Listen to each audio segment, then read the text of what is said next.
नमस्कार दोस्तों, welcome back to our channel. Friends, मैं आप सबका अपने चैनल स्टॉक्स फॉर लाइफ पे बहुत स्वागत करता हूं। Welcome to STFL family. DFL members, आज मैं आपसे दो स्टॉक के बारे में डिस्कस करने वाला हूं जिन्होंने 2008 की मंदी भी देखी, 2020 की मंदी भी देखी। जी हाँ दोस्तों, मैं कोई डिवीस लैब के बारे में या फिर किसी और स्टॉक के बारे में डिस्कस नहीं करने वाला हूं, बल्कि एक ऐसे दो स्टॉक के बारे में डिस्कस करने वाला हूं जिसको मैं बहुत ही कम कवर करता हूं। ऑल्दो मैं सो स्टॉक फटाफट मैं जनरली कवर करता रहता हूं, लेकिन इसके ऊपर डेडिकेटेड वीडियो बहुत ही कम ही है।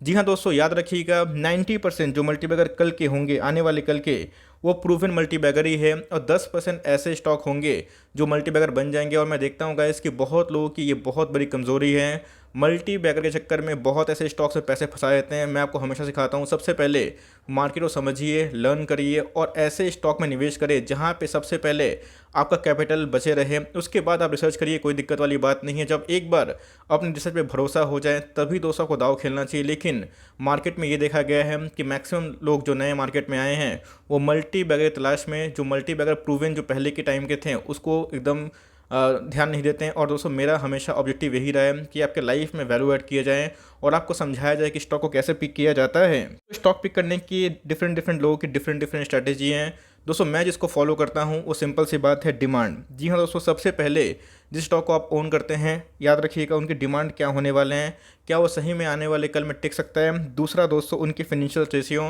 कि उनकी फिनेंशियल्स कैसे हमें दिखाई पड़ते हैं, कंपनी का ROE कैसे। 15 से 20 को जनरली मैं अच्छा समझता हूँ लार्ज कैप में, आपको मैंने बताया भी है। और 20 से 25 का दोस्तों ROE जिनका होता है मिड कैप से स्मॉल कैप में, उनको मैं बहुत ही अच्छा मानता हूँ। और तीसरा दोस्तों, डेट, कंपनी के ऊपर कितना कर्जा है। और चौथा गाइस, प्रमोटर होल्डिंग कैसी है, FIs की होल्डिंग कैसी है।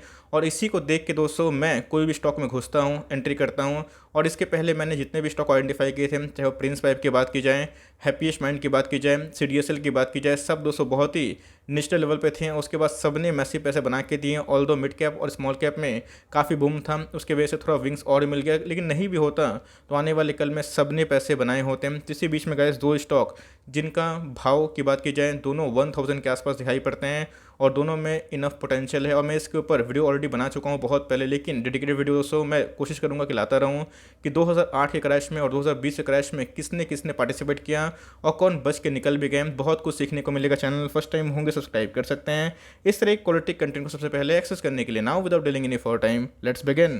पहला स्टॉक आप देख सकते हैं, इसका भाव कितना है, 1000 के नीचे हमें देखने को मिलता है। और दोस्तों अगर आप देखें लास्ट 5 सालों में भी आपके पैसे दोगुने से भी ज़्यादा किए हैं। 1 लाख को बनाया है 2.5 लाख से ज़्यादा। अगर आप देखें तो कंसिस्टेंट इसके अंदर ग्रोथ हमें देखने को मिल रहा था। और इसका जो आने वाले कल का जो डिमांड है वो बहुत बढ़ने वाला है। मैं बताऊंगा इंडस्ट्री किसको बिलोंग करती है। लेकिन दोस्तों मैंने इसके पीयर्स को बहुत बार कवर किया था। इसके फेस वैल्यू की बात की जाए तो 1 के आसपास दिखाई पड़ते हैं, लेकिन दोस्तों इनके पीयर्स के जो फेस वैल्यू है वो हमें 10 के आसपास दिखाई पड़ते हैं। देख सकते हैं गाइस कि बहुत बड़ा मल्टीबैगर रहा भी है। और इसके पहले मैंने क्या बताया, 2008 की मंदी को भी इस कंपनी ने देखा था। और दोस्तों 2008 के मंदी में तो भाई ये 80% डाउन हो चुका था। उस समय बहुत स्मॉल कैप कंपनी थी। अभी की बात की जाए तो 30 करोड़ के ऊपर की मार्केट कैप वाली कंपनी है। और दोस्तों आप देख सकते हैं कि 2020 की मंदी में भी इसने पार्टिसिपेट किया था, लेकिन जिन्होंने लॉस में नहीं बेचा, कंपनी ये फेथ दिखाया, उनके पैसे बने। तो स्टॉक का नाम क्या दोस्तों, वोल्टास लिमिटेड। अब गाइस बात की जाए, आपको पता है कि मैं वर्लपुल को बहुत कवर करता हूँ, क्योंकि वर्लपुल में हमें मार्जिन दिखाई पड़ रही है अपने प्री कोविड लेवल के पहले दिखाई पड़ता है 10 का फेस वैल्यू। लेकिन ऐसा मतलब नहीं है कि मैं इसको कवर करना बंद कर दूँ। गाइस स्टॉक मार्केट में बहुत सारे ऑप्शंस अवेलेबल है, डिपेंड आप पे करता है आपको क्या खरीदना है। किसी को वर्लपुल खरीदना है तो किसी को वोल्टास खरीदना है। लेकिन दोस्तों ये दोनों एसी वाली कंपनी या फिर एम्बर की बात की तो इन सबको क्यों खरीदना है, क्योंकि आने वाले कल में डिमांड देखिए, मैंने क्या बताया, पॉइंट नंबर 1 बिजनेस का डिमांड। आपको लगता है कि आने वाले कल में एसी का डिमांड नहीं होगा? जिस हिसाब से ग्लोबल वार्मिंग बढ़ रही है, छोटे मझोले जितने भी घर है दोस्तों वो सब कोई एसी अफोर्ड कर पा रहे हैं। इसके पहले 2000 साल की बात की जाए तो एसी बहुत ही लग्जरी आइटम में थे, सब कोई अफोर्ड नहीं कर पाते थे। लेकिन अभी की बात की जाए, ट्रेंड इज योर फ्रेंड। आपको साइकोलॉजी समझने की आवश्यकता है कि किनके बिजनेस टिक सकते हैं। एसी का डिमांड दुनिया में कभी खत्म नहीं होने वाला है। वोल्टास की बात की जाए, टाटा ग्रुप की दिग्गज कंपनी है, इसलिए गाइस इसने मेगा वेल्थ क्रिएट किया। और जो 2020 के पहले 2010 की बात की जाए उस समय जो एसी का डिमांड था और जो 2030 में होने वाला डिमांड है उसमें ज़मीन आसमान का फ़र्क है। तो एसी वाले जितने भी स्टॉक्स है गाइस आने वाले कुछ महीने में, कुछ साल में बहुत ही मेगा बूम दिखा सकते हैं। इस मैंने बताया कि कोई भी स्टॉक का बिजनेस कैसे रीड किया जाता है। अगर आपको बिजनेस से भरोसा हो जाता है तो आप स्टॉक को आराम से उठा सकते हैं बिकॉज आने वाले कल में जैसे मैं आप ही से पूछना चाहता हूँ, ऑफकोर्स मेरे घर में बहुत सारे एसीज़ हैं, तो ऑफकोर्स मुझे भाई बात की जाए एसी के बिना काम नहीं चलता है। बिकॉज आप कोई भी आईटी कंपनी को देखें या फिर कोई भी कंपनी को देखें, बैंक को, जो पहले एसी नहीं लगाती थी अभी सबको एसी लगा रहा है, और छोटे मोटे घर में भी एसी का डिमांड बढ़ रहा है। तो ये देखिए दोस्तों कि कंजम्पशन कहाँ जा रहा है। आने वाले कल में लोगों के बिहेवियर देखिए कि कौन कौन से लोग बिहेवियर यूज़ कर रहे हैं। उसी बीच में अगर आप देखें तो एसी का डिमांड बहुत पीक पे, और आप देखें 32 करोड़ के आसपास की मार्केट कैप है। और अगर आप इधर पे ध्यान दें तो 57 के लगभग पी देखने को मिलती है। आरओसी के बारे में डिस्कस करें 15 के आसपास है। इनके जो आरओई गाइस 15 से 20 में अति उत्तम मानता हूँ, लेकिन पिछले कुछ समय में प्रॉफिट डाउन होने की वजह से ये 13 से 11 हो चुका है, लेकिन ये भी गाइस 15 के आसपास रहने वाला देखने को मिलता है। लेकिन इसका फेस वैल्यू 1 के आसपास है। लेकिन जिनको स्प्लिट का मजा लेना है वो चाहे तो गाइस वोल्टास पे नज़र रख सकते हैं। तो अगर आप देखें वर्लपूल और वोल्टास दोनों अच्छी कंपनी हमें देखने को मिलती है, लेकिन डिपेंड आप पे करता है कि जिनको स्प्लिट चाहिए भैया वो वर्लपूल में ध्यान लगाए, लेकिन जिनको स्प्लिट नहीं चाहिए, जिनको फंडामेंटल से कॉम्प्रोमाइज़ नहीं करना है, आप चाहें तो इसी वाले स्टॉक में इसको ट्रैक कर सकते हैं। रिजर्व की बात की जाए तो रिजर्व अगर आप देखें तो इनके पास ठीक ठाक देखने को मिलता है। बोरिंग्स के बारे में डिस्कस करें तो बोरिंग्स बहुत ही कम है, ना के बराबर देखने को मिल जाता है। प्रोमोटर होल्डिंग बहुत ही इंपॉर्टेंट हो जाती है, 30% के आसपास प्रोमोटर का स्टेक देखने को मिलते हैं। बात की जाए एफआईएस ने 14% का स्टेक लेकर रखा है। डीआईएस की बात की जाए तो कैसे उनके पास मैक्सिमम स्टेक है, प्रोमोटर से भी ज़्यादा डीआईएस म्यूचुअल फंड को इस कंपनी पर भरोसा है। और बात की जाए पब्लिक के पास भी 17% का स्टेक है।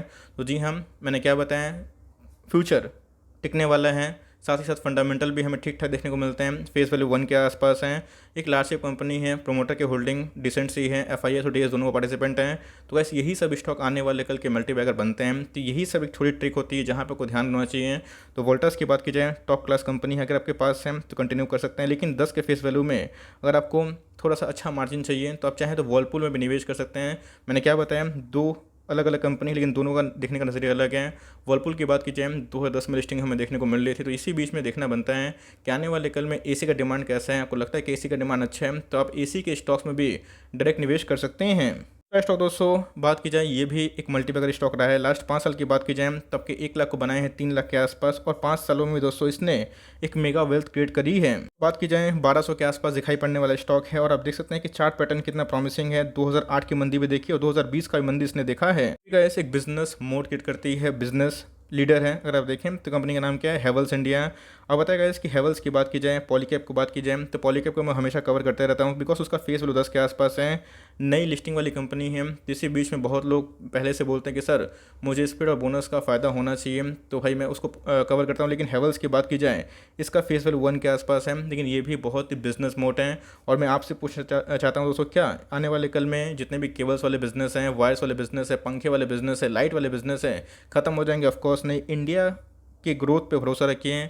इंडिया में आने वाले कल में बहुत ग्रोथ है, तो इसमें जो कंजम्पशन वाले स्टॉक्स देखने को मिल रहे हैं, चाहे वो एसी की बात की जाए, वायर्स की बात की जाए, केबल्स की बात की जाए, ये सब दोस्तों आने वाले कल के इंडिया में बहुत पार्टिसिपेट कर सकते हैं। इसी बीच में बहुत लोगों को लगता है कि नहीं, मुझे एक ऐसी कंपनी चाहिए जो आईपीओ के 1-2 साल में लिस्टिंग के बाद ही मैं उसको लॉन्ग टर्म होल्ड करता हूँ, तो गाइस मैं पॉलीकैब को प्रेफर करता हूँ। लेकिन लॉन्ग टर्म में अगर आप देखें तो इसने भी, हेवल्स ने मेगा वेल्थ क्रिएट करी है। अगर आप देखें तो 77,000 करोड़ के दिग्गज मार्केट कैप वाली कंपनी है, और इसका पी भी 60 के ऊपर हमें दिखाई पड़ता है।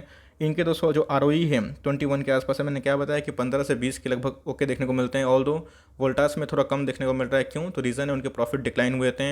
एसी का डिमांड 2020 और 2021 में बहुत कम हो चुका था, लेकिन जैसे ही 2021 के बाद 22 में 23 में दोस्तों एसी का डिमांड बढ़ेगा, वैसे वैसे इनके नेट प्रॉफिट बढ़ेंगे, और जैसे ही नेट प्रॉफिट बढ़ेंगे कंपनी के आरओई बढ़ेंगे। तो अगर आप देखें तो इनका भी दोस्तों वही कहानी है। आरओसी 29 के आसपास है, जो टॉप क्लास बात है। बात की जाए आरओई की तो गाइस ये भी 21 के आसपास है, और इनका फेस वैल्यू 1 के आसपास देखने को मिल जाता है। इसके बारे में डिस्कस करें तो आप देख सकते हैं कि कंपनी के पास 5,000 करोड़ के आसपास की रिजर्व और सरप्लस देखने को मिलती है। ऑल्दो अगर बोरिंग्स देखें तो 500 करोड़ के आसपास की बोरिंग है, लेकिन बहुत ही कम है। अगर आप इनके मार्केट कैप देखें, इनके बिजनेस मोड देखें, तो उस हिसाब से इनके ऊपर बहुत ही नेग्लिजिबल डेट हमें देखने को मिल जाता है। होल्डिंग के बारे में डिस्कस करें तो 60% के आसपास प्रोमोटर्स को ओन कर रखते हैं। प्रोमोटर को अपने बिजनेस से बहुत भरोसा है। एफआईएस का बहुत ही अच्छा इंटरेस्ट है, 24% के आसपास एफआईएस ने माल लेकर रखा है। डीएस के बारे में डिस्कस करें तो 8% का स्टेक है, और पब्लिक के पास कितना स्टेक है दोस्तों? 8% के आसपास है। तो यही मेरे समझाने का ऑब्जेक्टिव था कि 90% जो मल्टीबैगर होते हैं तो जो पुराने मल्टीबैगर वही रहते हैं, 10% ही ऐसा स्टॉक होता है जो नया मल्टीबैगर बनता है। तो सबसे पहले कैपिटल प्रोटेक्शन, अगर इसके जगह आपने पॉलीकैब को भी लिया हुआ है तो भी शानदार कंपनी। लेकिन बिजनेस को कैसे आइडेंटिफाई किया जाता है, कौन कौन सी चीज़ देखनी पड़ती है, ये तो मैंने आपको बताया, लेकिन डिपेंड आप पे करता है। अब जिनको 10 का फेस वैल्यू स्टॉक चाहिए कि भैया मुझे स्प्लिट मिलके बोनस मिलके मल्टीपल नंबर्स हो जाएंगे, तो उसको उनको मैं प्रेफर करता हूँ कि आप पॉलीकैब के संग जाइए, बिकॉज वो भी एक अच्छी बिजनेस मोड वाली कंपनी है। लेकिन हेवल्स की बात की जाए, ये भी टॉप क्लास कंपनी है। तो इसी हिसाब से बिजनेस को चुना जाता है और यही सब फाइनेंशियल डिसीजन दोस्तों आपको मजबूत बनाते हैं। पे स्टडी करें, दोनों में से किसी स्टॉक को होल्ड करते हैं, फिर दोनों के कोई अच्छे पीयर वाले स्टॉक को भी अगर आप ट्रैक करते हैं, निवेशित हैं, तो आराम से निवेशित रहें। लेकिन जैसे बताया कि कोई भी कंपनी अगर आप होल्ड करते हैं तो मेक श्योर कि उनके अंदर बिजनेस फंडामेंटल जिंदा होने चाहिए और आने वाले कल में उनकी डिमांड कंटिन्यू होने चाहिए। अब 2000 साल के एम्बेसडर कौन यूज़ करता है, सब कोई मारुति का ही गाड़ी यूज़ करते हैं, तो डिपेंड इस पर करता है। आने वाले कल में अब लोग ईवी यूज़ करेंगे, तो कौन सी कंपनी ईवी बना रही है, इलेक्ट्रिक व्हीकल्स, उस पर ध्यान होना चाहिए। तो यही सब छोटा साइकोलॉजी यूज़ करेगा, ये सब मार्केट से बहुत पैसा कमा सकते हैं। तो इन सब विषयों को स्टडी करें और लिए हुए हैं तो आराम से होल्ड एंड कंटिन्यू करें। इनके पीयर्स में भी किसी का आपने निवेश किया, वो जो डेफ्री है, स्ट्रॉन्ग प्रोमोटर होल्डिंग है, तो उस पर भी निवेशित रहें। छोटी सी अपडेट थी, आई होप मेरे एफर्ट आपको अच्छा लगा। वीडियो अच्छी लगी तो लाइक कर दीजिएगा, चैनल फर्स्ट टाइम होंगे तो याद से सब्सक्राइब करना भूलिएगा। फर्दर कोई डाउट्स को ड्रॉप कर सकते हैं, कुछ और रिव्यू चाहिए उसका नाम ड्रॉप करना भूलिएगा। I would love to make a video on your demand. Guys मिलते हैं जल्दी ही, तब तक के लिए bye. Thanks for listening friends, God bless you all.